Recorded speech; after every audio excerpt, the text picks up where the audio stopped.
Welcome to Human Powered, the podcast about creating a high-performing agency or consultancy business. I'm Trenton Moss, leadership coach, exited agency founder, and author of the book Human Powered. And on my podcast, my guests spill their secrets about how they've created high-performing teams and how this has translated into running a high-performing business. And today I have Hannah Springett, founder and CEO of HLabs. Hannah, hello. Hi, how are you? I'm good. Well, lovely to see you. Thank you so much for joining. I'll quickly introduce you and HLabs. So you started the agency 4 years ago and you've had incredible growth over that time. You're now more than 40 people across 11 countries. HLabs is a no-code creative agency working with clients like Hilton, Condé Nast and Red Bull. So what an incredible success story in just 4 years. So Hannah, I guess I want to start by asking you, with that kind of growth trajectory, how do you define high performing in the business? I think high performance for us is the awareness that we want to keep learning. I think it's a big part of what I want to do with the team. For me as an individual, I started, obviously, as you said, 4 years ago. It's definitely bigger than I thought it was going to be. I didn't realize it was going to be as high performing as it is right now. But I think the eagerness of me, my senior leadership team and the team as a whole is that we're really working on the mindset to think anything is possible. We are really trying to look at what we are good at and do more of that. We are looking at our weaknesses and definitely improving that because, oh God, I make mistakes every day. So looking at those smaller things that we can continually evolve in changing is a good thing. What's really refreshing with my team, to use a bit of that growth mindset as an example, I was sat in Dubai with my lead developer who's remote, so we try and meet up on occasion. And he sat and asked me over lunch, he said, where are our targets? Are we on target? And are we performing the way that you thought we should be? And I went, oh my God, I haven't got those numbers to hand. So literally went away. 5 minutes later, came back with the growth metrics for the last 4 years. And he said, I don't think that's good enough, Han. And he said, surely our head of commercial, and Cam won't mind me throwing him under the bus for this either, but we said, oh, damn, maybe it's not good enough. Maybe it isn't. So again, it was just really refreshing to see that growth mindset put back at me by someone on my team. And we changed all of our stretch targets this year and we smashed them. So they're probably still not good enough. So again, it's working with my team to really work out what high performance means to them, what high performance means to the business and me, myself, and just looking at those incremental changes that can help make a bigger picture kind of change. As well as the growth mindset, what are you looking for within the people in your team for you to feel like, yes, they are high performing? Yeah. Okay, so I'll take you back to the start of year 2. My friend Claire, she runs a marketing agency. She sent me a book. So it was Agencynomics book. I think every agency owner has kind of used that as the kind of starter kit to kind of look into performance. And I read that book over the Christmas holidays, came back and it was the start of year 3. And I realized that I needed some help on some of the fundamentals of my business and knowing where to put my time, where to put my energy, where to prioritize. So I got a coach. So off the back of that year 3, I had my kind of growth mindset journey. I worked with Cam. He was action coach at the time. So worked with him for 8 months and now he's in my business full time. I think learning about how to evaluate your own strengths, how to look at your weaknesses, how to prioritize, how to, start to delegate more effectively. We did a lot of those basics, as well as some finance things where he saved me 60 grand in the first month. That's good, isn't it? So, got the help that I needed, but then we started to really think how is that transferable to the team and where do we see strengths with those particular people? So I mentioned Himanshu. He's based in India and he's our lead developer. There is definitely an eagerness to chase revenue, and I know he won't mind me sharing that. The growth mindset with him is that it's always pushing boundaries. It's always sort of saying, yes, we can do that. How do we do that? How fast can we do that? And, keeping me on my toes is a really, really good thing. I'm trying to build the senior leadership team with people like that. So Cam has obviously come from coaching, so I don't need to preach to him about growth mindset. But even from some of the juniors we've had, thought I could just take a minute just to talk through one of our other team members. So Leticia is a project manager with us. I met her when I was lecturing at Westminster Uni. And she came to work with us as a junior on an internship. And when she was doing interactive storytelling, we didn't know where that skill set was going to lead. So we brought her in to help on some general production, see how the business worked.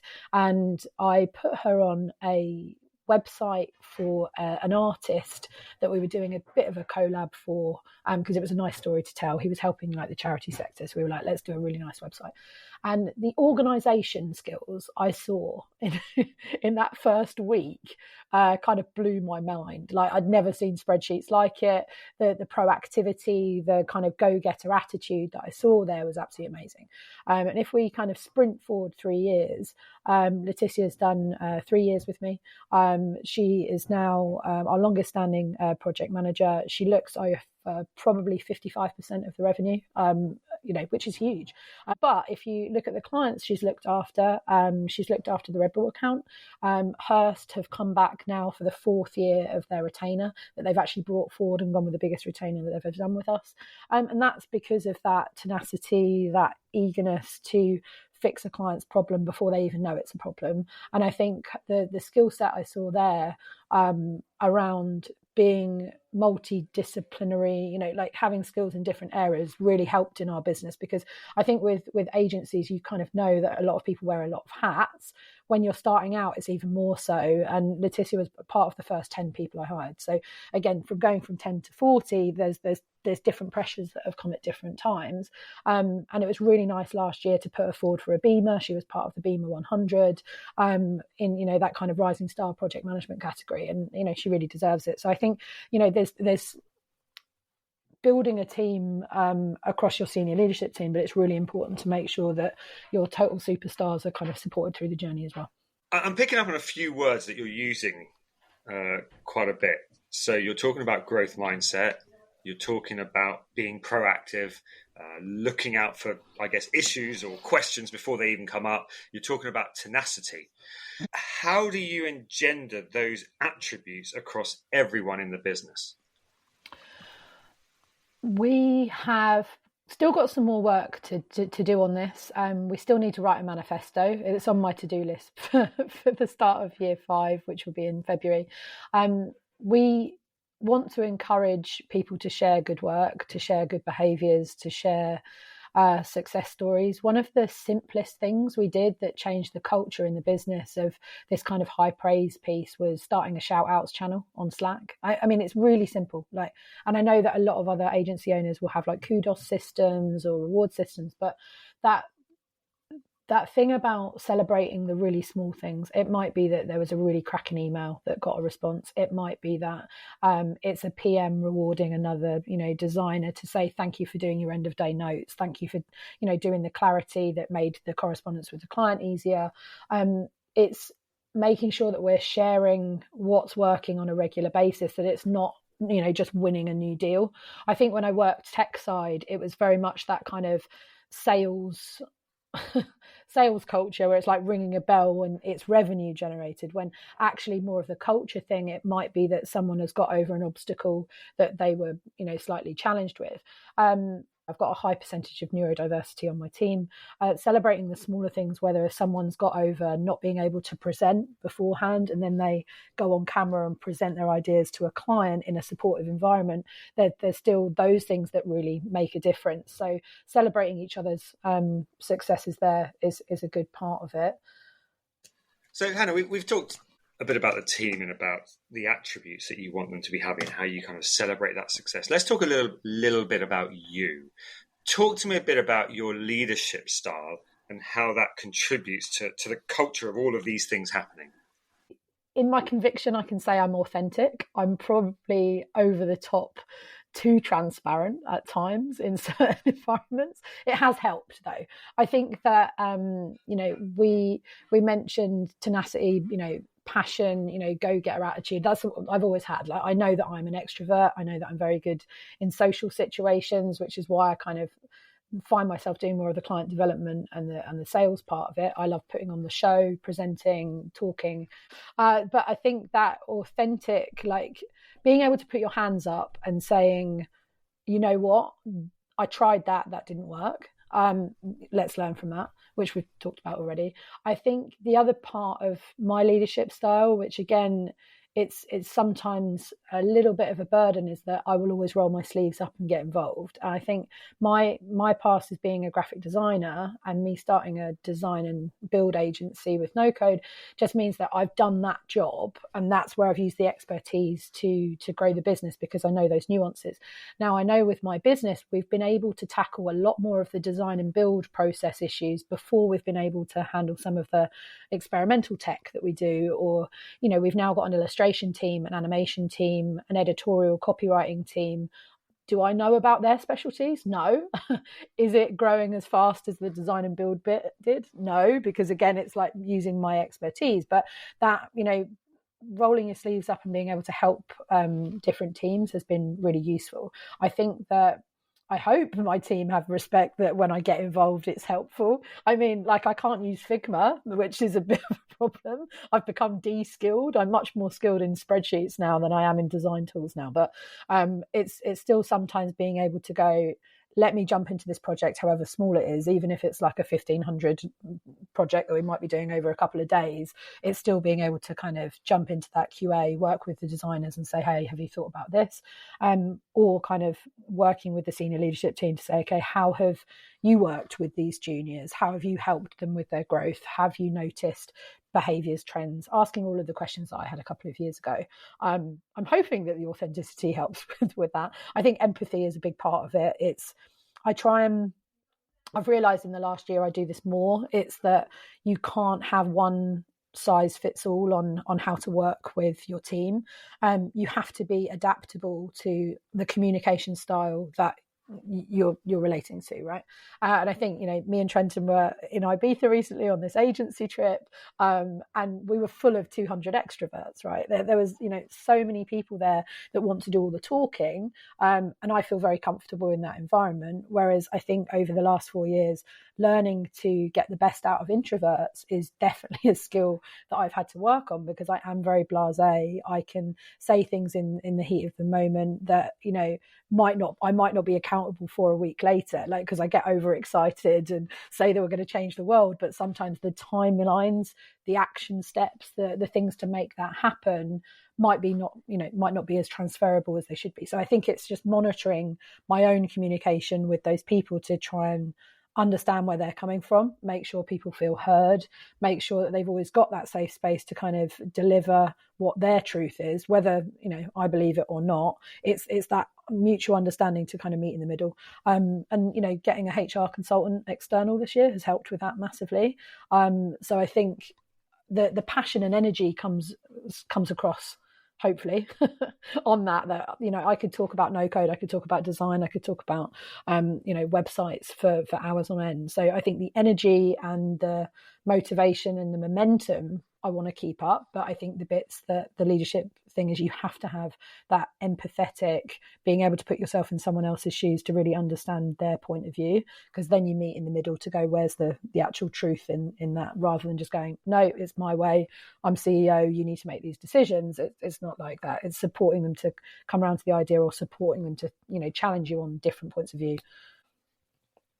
You said the word to describe your leadership style as passion. And I mean, you could have not said that. And I think all of us would be very, very well aware that passion is a big part of your leadership style, and the authenticity. And I love what you're talking about, the kind of leading from the front. You're very happy to you roll up your sleeves to be getting involved and to be with the team moving forward. How do you manage that when your team is so geographically spread out? 11 countries in Europe, I think India, the Philippines, Brazil, really different cultures, different time zones. How do you make that work? So we've got a couple of techniques to make remote working work. It's definitely been one of the best ways to expand your business. You get the best talent. Having more diversity in our business helps every day. I think back to that point about challenging what your reality is to what someone else's is. I know that it's really helped the team kind of think a little bit wider than their own little sort of tunnel vision. So we kind of started the expansion by going to Amsterdam first. So my creative director, Shadi, she's based in Amsterdam. We've got another designer there and another animation designer. We went out to kind of India with Suraj and Himanshu, probably like year 2.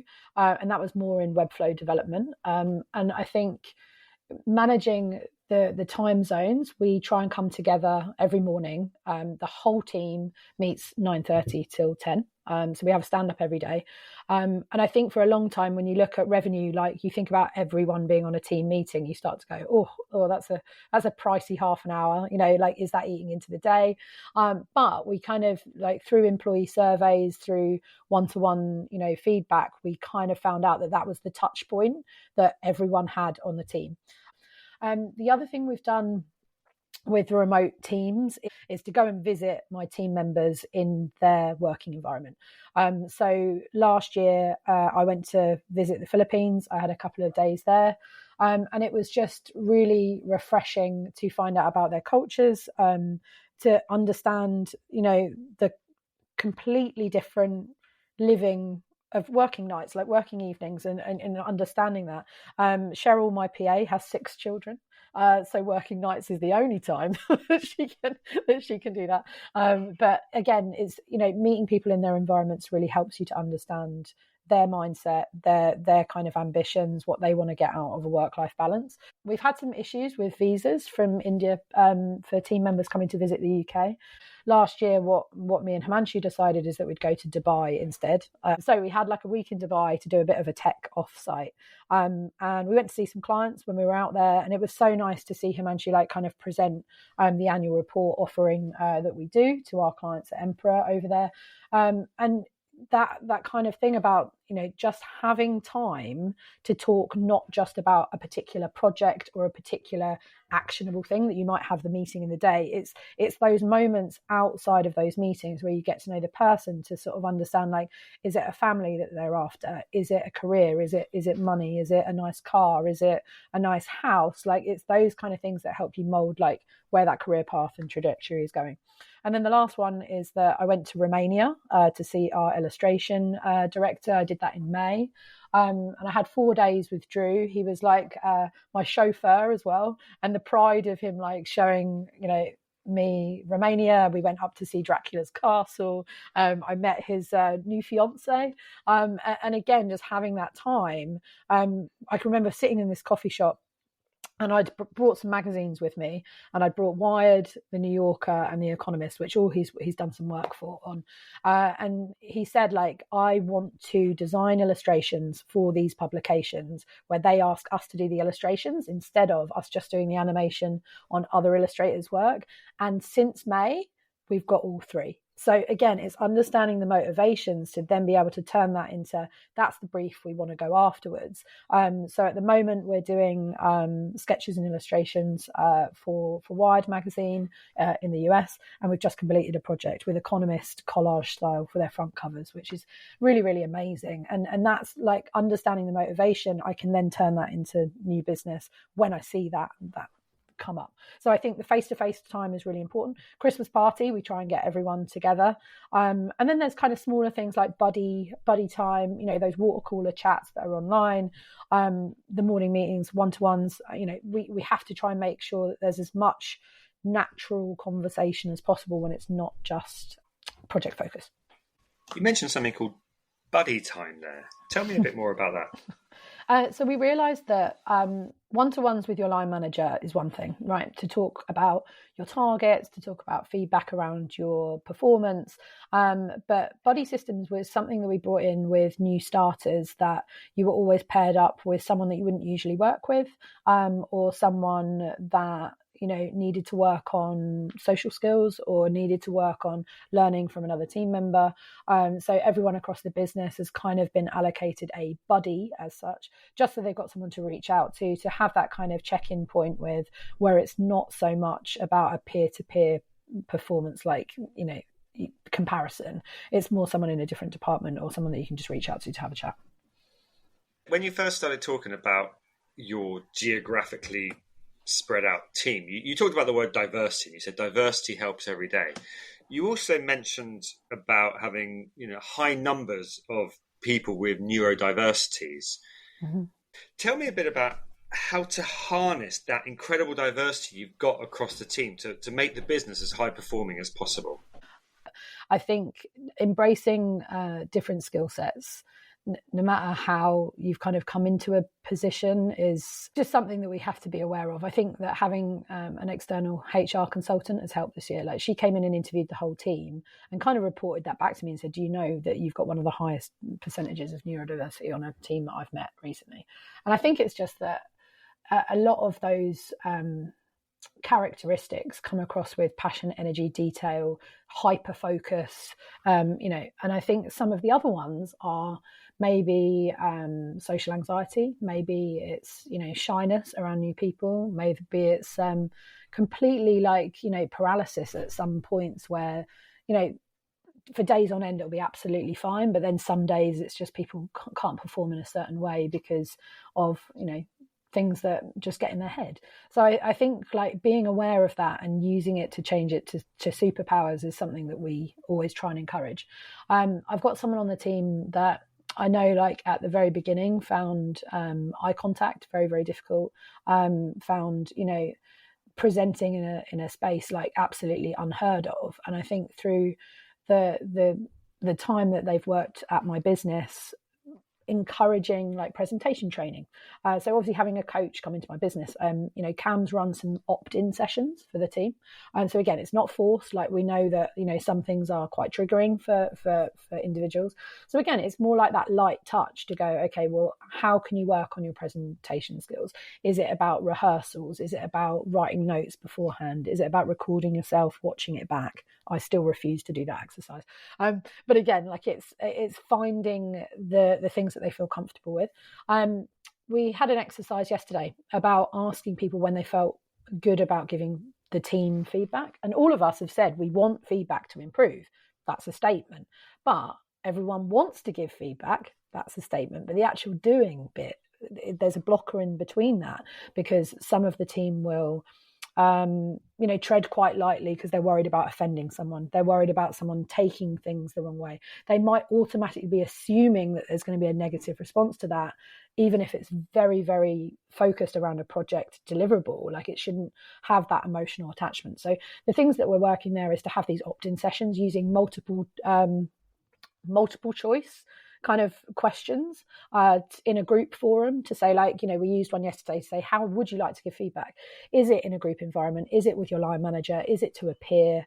Is it to write a DM to that particular project manager? Or is it to have a facilitated small group session?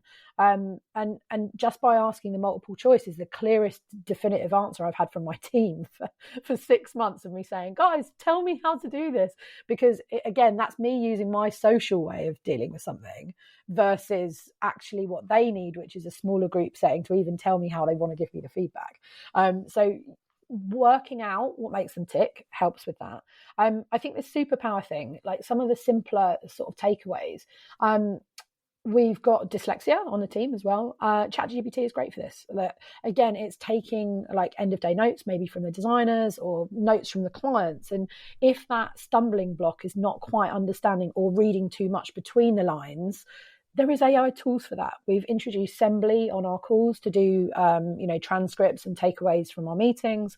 I've encouraged like email templates and things that it's just to give the framework so that you can fill in the blanks rather than feeling it's really overwhelming, being like, oh, this is HLab's biggest client. What if I mess up spelling? What if I do that? So we've installed Grammarly.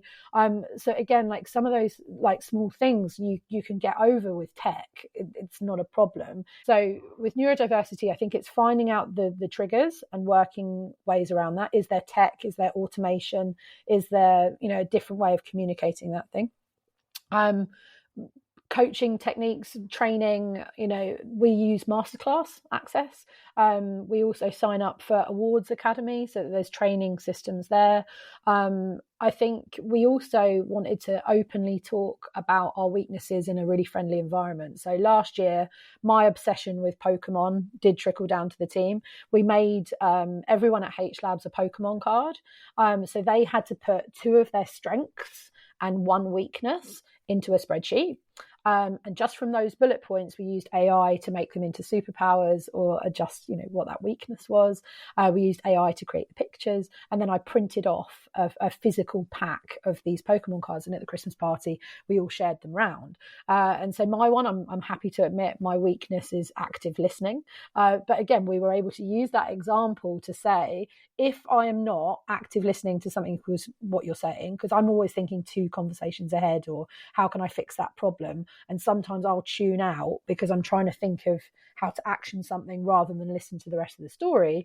There's a green light for someone to say, Han, like, can you let me finish?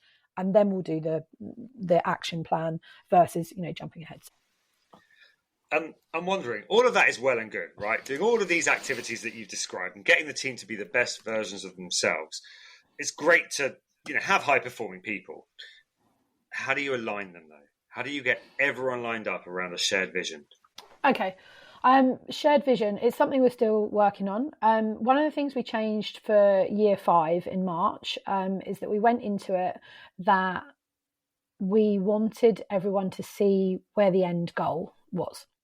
So we used the word investment for this year. Is that I think that a lot of agency owners in my situation, like up until year 4, I've never done this before, you see that kind of ebbs and flows of revenue. You have to let people go. You have to then drastically hire quickly.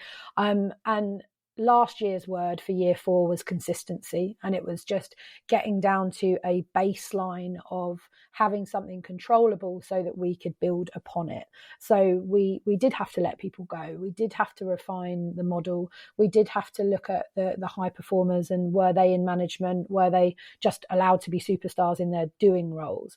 So when we went into year 5, the town hall, the yearly kickoff meeting that I presented was all around investment. And so what we did is we looked at the pillars in the business and we talked about how we were going to use this word investment according to each team. And one of the first bits that we did with that was took each pillar of the business and that cliche interview question, like, where do you see yourself in 10 years? I did that for each pillar in the business. And so, like, I'll read out a couple because I've got them in front of me to give some context about what we're kind of working towards. Because I thought, like, if I give them the 10-year goal, each of those department leads will kind of know what's kind of roughly in my head to develop at HLabs to kind of see where the ship is going, where the direction is set for that. So for the design one, I put, like, for our creative to be viral and be shared around other design studios as inspiration, right? Because at the moment we are looking at awards every day. We're looking at the FWA, we're looking at, Pinterest for all of these sites that really show excellence. Like, what if we turn that we're the company? People are going, oh my God, have you seen what HLabs have done? I think that's closer than 10 years. And that's what the team argued with me. So maybe some of them are a little bit, too far away. For content, I said, like, would people be paying us for our storytelling content? We work a lot with publishers. They always give us the editorial story and then we add the visuals. But, could people be paying us for, these published editorial stories with the big publishers? With development, we work heavily in the no-code space. We partner with a lot of technology. So if we look at the partners we have, like, we've got a partnership that's kicking off at the moment with Framer, with Webflow, ReadyMag, with Vimeo. But, like, what in 10 years' time? Like, what if we're making the next no code tool that's going to change the world? We've got so much experience. We are the only agency in the world that is platform agnostic. We use all of the tools and we partner with all the tools to help you make a better decision. But what if we made our own with all the knowledge that we had of combining them? And then kind of just going down to the people one, I wrote down, like, I want to change the lives of my employees. And I think that's the bit where I had pushback straight away, is that loads of people came back to me after that town hall and said, you've changed my life already. And, that as an owner, you're like, oh God, what are you doing to me, team? Like, I'm going to start bursting into tears, like just chatting through it. But that's the difference. It's like, am I offering people UK visas? Yes. Are we, looking at their 5-year goals to say, like, what job role do you want to be in 5 years? How do we get there? How do we plan that out? How do we make that happen? Is it, the Drew story saying, I've always wanted to design an illustration for a Economist front cover? There it is. Like, I want to make sure that even if people are with us just for a season, like, I've still helped their career in some way. And that's why there's so much focus on the graduates that I have there. So I think back to that question about alignment, is that you have to put the end goal there and then work back from that. So we have the end goal for those 10 pillars. We then worked with the senior leadership team to look at the priorities of tasks that we needed to look at in this year. And then we break that down to 90-day plans, which is that kind of coaching backing that I've had from that action coach and Cam's training. But we have a public facing business plan. So all of the pillars of the business have got the tasks under there. They've all got a little symbol with someone accountability on the team. And what we've tried to do is make sure that every single person on the team has some input into what that yearly goal is for that department. So if it's about, Marianne on my team is a project manager. She's taken the initiative to look at our PIR meeting. So project in review.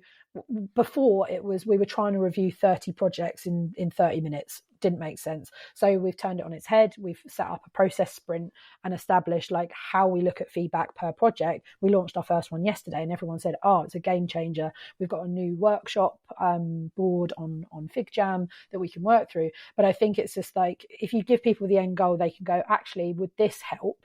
Would this help? And it's working, it seems. So I think it's public facing. Like, all of the strategic decisions I'm making, I try and make as transparent as possible. It's all on a Trello board, probably needs updating a little bit, but it's, again, showing end goal, showing your year goal, and then letting the kind of teams work together to work out how they're going to make that happen.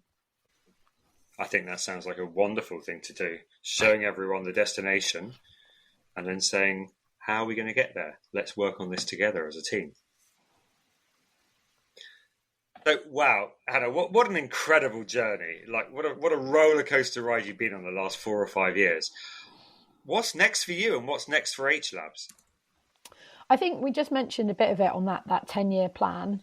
I think there's a couple of shorter term wins that we really want to get across. I think this feedback loop after projects is a key thing. Definitely need to up my prices. I've been told by multiple agency owners I'm way too cheap, which is probably why I have a lot of smaller projects that are recurrent. I'm not breaking the model just yet, but like an extra 10% off these clients would be good. I think part of that is looking for insight from other agency owners. I'm part of a lot of the communities. I found it really useful to benchmark. For me, I want to know what success looks like compared to other agencies. Probably some of it's to do with my ego. I want to know that I'm doing a good thing. But I think data is at the heart of that. I think we've done, part one of our data analysis this year. We introduced a system called Float, where we've refined all of our timesheets. We now have profit data for each PM. We have profit data per client. We have profit data per technology that we use. We have all of these data points now that I'm trying to get into dashboards that are more automated so that it's not so manual to find the data that I need to make strategic decisions off. We're trying to open this up to the team as well. We're doing financial training for everyone on the team. We're making sure they understand how much projects are, what scope creep looks like. I will give a shout out to my team that in Q2 this year, 100% of the projects made profit. Isn't that lovely? Nothing went over scope creep. And again, like when you're setting targets of 70% and they're getting 100%, how do you tell your high performers to get better than 100%? You can't. So we're looking at like the efficiencies of the team, balancing up, like we managed to get our utilization uploads, but then everyone was going, oh, we haven't done training, we haven't done passion projects for a while. So again, it's like, it's taking the reverse to balance that out again. So I think the end of the year for me will be February. It's getting a lot of retainers over the line before the end of Christmas. I want to up the quality of the storytelling that we're doing, and to get the better quality of work rather than being known as the fastest web producers on the planet, which we are. I think getting clients to spend a little bit more money and a little bit more time so that we can guarantee the quality and excellence for performance would be the next bit to kind of work on. And we're submitting more stuff for Webbies, so a couple of awards might be nice. But yeah, it's definitely upping the quality, growing in a consistent way instead of rapidly having to, hire 10 people in different countries. The team I've got is really, really solid. So it's not growth of bums on seats at the moment. It's much more around the excellence of the clients that we have and the quality of briefs that we've got. So that's the focus for me. Brilliant. Well, Hannah, as I said, an amazing 4 or 5 years, and it will be great to keep an eye on the business and see what the next 4 or 5 years holds for you. I've learned so much from listening to you today. Thank you so much for sharing all of these wonderful things that you're doing in the business. It's been great talking to you. Thank you so much for your time.